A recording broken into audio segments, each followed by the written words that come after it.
Kids, let me tell you a story. A story about how I asked your mom to marry me from a different country. Back in 2012, I had just started a new job overseas.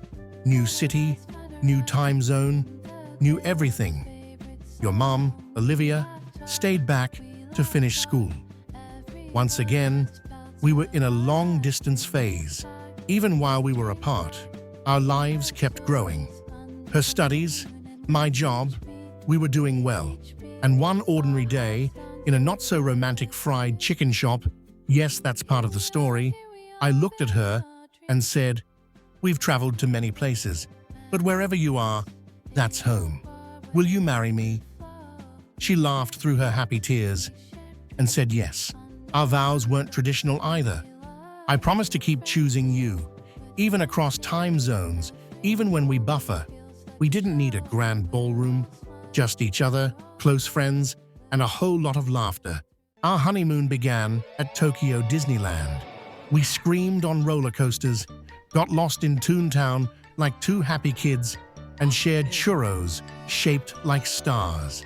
Next came New York. We boarded a ferry and watched the Statue of Liberty rise in the distance. We stood in silence, holding hands, just taking it in.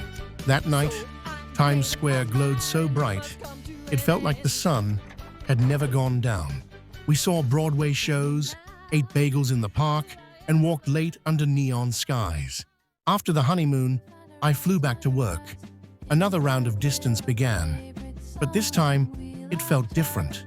We weren't just holding on. We were building something real.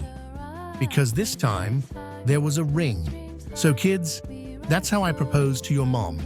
From a different country, with a fried chicken box, a funny video, and love stretched across time zones. Love isn't always local, but it is always real.